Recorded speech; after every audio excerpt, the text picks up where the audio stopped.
Hello everyone, welcome back to my YouTube channel. आज की class में हम रिवीजन करने वाले हैं 24 अक्टूबर 2023 की करंट अफेयर्स का। तो चलिए शुरू करते हैं आज की अपनी इंपॉर्टेंट क्लास बिना टाइम वेस्ट किए। क्लास पसंद आए तो क्लास को लाइक और शेयर जरूर कर दीजिएगा। तो देखिए आज का अपना फर्स्ट क्वेश्चन है, हाल ही में हार्वर्ड लॉ स्कूल ने वैश्विक नेतृत्व के लिए किसे पुरस्कृत किया है? तो इसे पुरस्कृत किया गया है धनंजय यशवंत चंद्रचूड़ को। तो देखिए हार्वर्ड लॉ स्कूल इसने पुरस्कृत किया है अपने पूर्व छात्र धनंजय यशवंत चंद्रचूड़ को, जिन्हें हम DY चंद्रचूड़ के नाम से भी जानते हैं, जो कि अभी भारत के 50वें नंबर के चीफ जस्टिस ऑफ इंडिया है, मुख्य न्यायाधीश है भारत के। इसके बाद देखिए क्यों पुरस्कृत किया है, तो वैश्विक नेतृत्व के लिए कानून और न्याय के क्षेत्र में कार्य करने के लिए। इसके बाद देखिए लैलन टॉप में central bank governor of the year का अवार्ड ये दिया गया है शक्तिकांत दास को, और ये अभी RBI के 25वें नंबर के गवर्नर है। इसके बाद देखिए गुजरात हाई कोर्ट की फर्स्ट महिला मुख्य न्यायाधीश कौन बनी है, तो ये है जस्टिस सुनीता अग्रवाल। नेक्स्ट है सेम सेक्स मैरिज संबंधित विवाद कुल कितने जज थे? मतलब जो सेम सेक्स मैरिज संबंधित विवाद है इसमें कुल कितने जज बैठे थे? तो इसमें 5 न्यायाधीश बैठे थे, और इसमें 3-2 का फैसला आया। 3 जो है इसके पक्ष में नहीं थे, मतलब जो है इसको कानूनी मान्यता नहीं देने के पक्ष में थे। तो देखिए इसमें एकमात्र महिला न्यायाधीश भी थी, जो कि हिमा कोहली है इनका नाम। तो इसमें क्या फैसला आया कि जो सेम सेक्स मैरिज है इसको कानूनी मान्यता नहीं दी जाएगी। इसके बाद देखिए सन 1774 में कोलकाता में स्थापित सुप्रीम कोर्ट के मुख्य न्यायाधीश कौन थे? तो ये थे एलिजा एम्प्रे। इसके बाद देखिए समलैंगिकता अपराध नहीं है, ये नवतेज कौर केस में कहा गया है, और इसके तहत ही IPC की धारा 377 को समाप्त किया गया था। क्वेश्चन नंबर 2 है, 4th हांगझो एशियाई पैरा खेलों के उद्घाटन समारोह में भारतीय ध्वजवाहक कौन थे? तो देखिए इसमें पारुल परमार और जो अमित सरोहा है इसके अंदर उद्घाटन समारोह में ध्वजवाहक है। तो देखिए पैरा जो कि दिव्यांग है, इनका एशियाई खेल है 2022 वाला, ये 4th क्रम का है इस बार, और कहाँ पर हो रहा है? तो हांगझो चाइना के अंदर इसका आयोजन किया जा रहा है।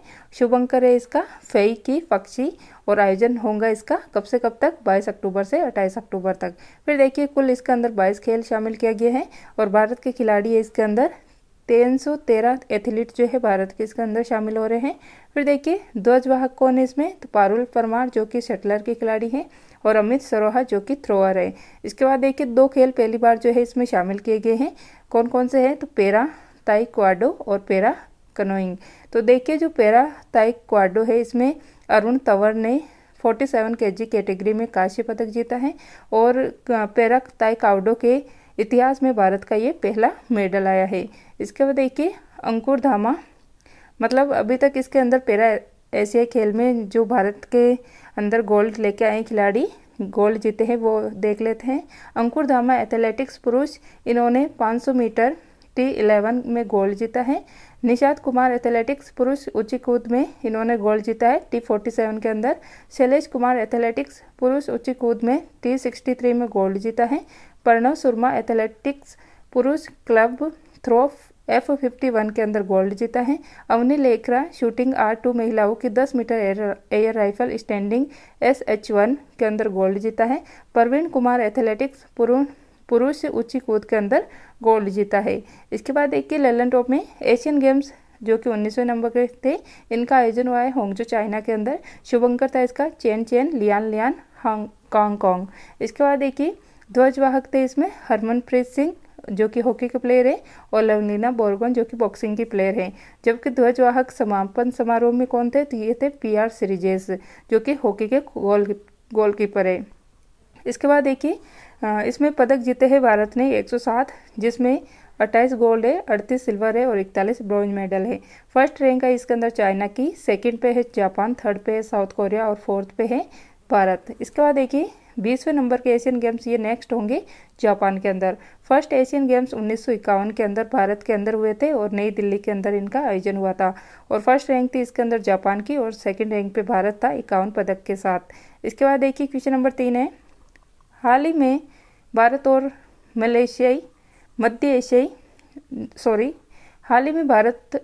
मलेशियाई सेनाओं ने कौन सा अभ्यास प्रारंभ किया है? तो देखिए ये अभ्यास है हरिमो शक्ति अभ्यास, जो कि इनके द्वारा शुरू किया गया है।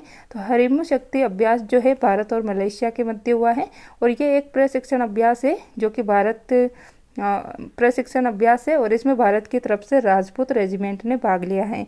और कहाँ पर आयोजन हुआ है? तो उमरोई, भारत के अंदर। मलेशिया की राजधानी है कुआलालंपुर, और यहाँ की मुद्रा है रिगिट। नेक्स्ट है ललन टॉप में देखिए सिम्बैक्स एक्सरसाइज, ये भारत सिंगापुर के मध्य होती है। सिलीनेक्स भारत श्रीलंका के मध्य होती है। जायद तलवार भारत और यूएई के मध्य होती है। 27वां मालाबार नौसैनिक अभ्यास, इसका होस्ट इस बार ऑस्ट्रेलिया है, और इसके अंदर क्वाड कंट्री है जो इसके अंदर शामिल होती है, यूएसए, ऑस्ट्रेलिया, भारत और जापान, ये 4 देश इसके अंदर शामिल होते हैं। फिर देखिए सेल्वेक्स एक्सरसाइज और साथ ही में वज्र प्रहार, ये दोनों भारत और यूएसए के मध्य होती है। नोमैडिक एलिफेंट अभ्यास, ये भारत और मंगोलिया के मध्य हुआ है, राजधानी है मंगोलिया की उलन बटोर। तर्कस अभ्यास, ये भारत और यूएसए के मध्य होता है। क्वेश्चन नंबर 4 है विश्व का सबसे बड़ा कपड़ा सम्मेलन भारत टेक्स 2024 कहाँ आयोजित होगा? तो इसका आयोजन होने वाला है भारत के नई दिल्ली के अंदर। तो देखिए भारत टेक्स 2024, तो टेक्स मतलब टेक्सटाइल्स, मतलब कपड़ा और वस्त्र जो है इनका जो है मेला लगने वाला है यहाँ पर। विश्व का सबसे बड़ा मतलब सम्मेलन होने वाला है, और विश्व का सबसे बड़ा कपड़ा सम्मेलन है जिसका आयोजन भारत के अंदर हो रहा है। फरवरी 2024 में इसका आयोजन नई दिल्ली के अंदर होने वाला है। कहाँ पे होगा? तो इसका स्थान है भारत मंडपम और यशोभूमि, इन 2 जगह पर इसका आयोजन होने वाला है। इसके बाद देखिए इसके अंदर 5F बात होने वाली है, मतलब इसके अंदर किस किस पे बात होने वाली है? फार्म पे, फैशन, फॉरेन, फैक्ट्री और फाइबर, ये 5F है जिसके ऊपर इसके अंदर बात होने वाली है। फिर देखिए भारत मंडपम, यहाँ पर G20 की बैठक हुई थी। तो भारत मंडपम यहाँ पे G20 की बैठक हुई थी, अभी जो 2023 में भारत होस्ट था उसकी, और यशोभूमि यहाँ पर P20 की बैठक हुई है। इसके बाद देखिए ललन टॉप में भारत का मैनचेस्टर, ये अहमदाबाद गुजरात को कहा जाता है। दक्षिण भारत का मैनचेस्टर कोयम्बटूर को कहा जाता है। तो मैनचेस्टर क्या है? ये इंग्लैंड का एक स्थान है जो कि सूती वस्त्र के लिए फेमस है। इसके बाद देखिए SCO 2023 का होस्ट भारत है। इसकी स्थापना 1996 में संघाई 5 के नाम से हुई थी। फिर 2001 में इसका नाम SCO हुआ था, और इसका हेडक्वार्टर बीजिंग चाइना के अंदर स्थित है, और इसका 9वां देश बना है, सदस्य देश वो ईरान बना है। G20 2023 का होस्ट है भारत। इसके अंदर 19 देश और 2 संगठन EU और AU शामिल है, मतलब अफ्रीकन यूनियन और यूरोपियन यूनियन, मतलब कुल मिला के इसका नाम हो गया अब G21। इसका नवीनतम सदस्य है AU, अफ्रीकन यूनियन। इसके बाद देखिए थीम क्या है इसकी? तो वसुधैव कुटुंबकम जो है इसकी थीम होती है, जिसका अर्थ है 1 अर्थ 1 फैमिली 1 फ्यूचर। इसके शेयरपति है अमिताभ कांत। अंतर्राष्ट्रीय कॉफी सम्मेलन ये भारत के अंदर हुआ है, 5वें क्रम का था, और भारत के अंदर ये पहली बार हुआ है। ब्रांड एम्बेसडर बने थे इसके रोहन बोपन्ना, जो कि टेनिस के प्लेयर हैं। इसके बाद देखिए ICC क्रिकेट वर्ल्ड कप, ये भारत के अंदर हो रहा है। कौन से क्रम का है? तो 13वें क्रम का है। शुभंकर है इसका cricket overs. Brand ambassador Shahrukh Khan है। वैश्विक राजदूत ये सचिन तेंदुलकर को बनाया गया है। एंथम सॉन्ग है इसका दिल जश्न बोले, जो कि प्रीतम के द्वारा गाया गया है, और एक्टिंग की गई है रणवीर सिंह के द्वारा। क्वेश्चन नंबर 5 है हाल ही में आधिकारिक जिला स्तरीय पेड़ फूल पक्षी घोषित करने वाला भारत का पहला जिला कौन सा है? तो ये है कासरगोड जिला।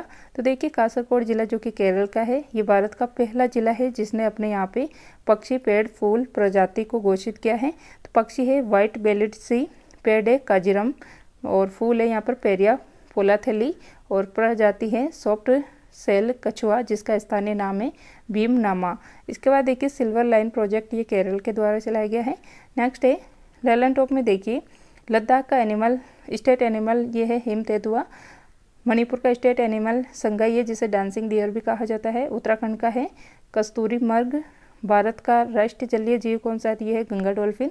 जम्मू कश्मीर का स्टेट एनिमल ये है हंगुल। उत्तर प्रदेश और मध्य प्रदेश का स्टेट एनिमल है बारासिंगा।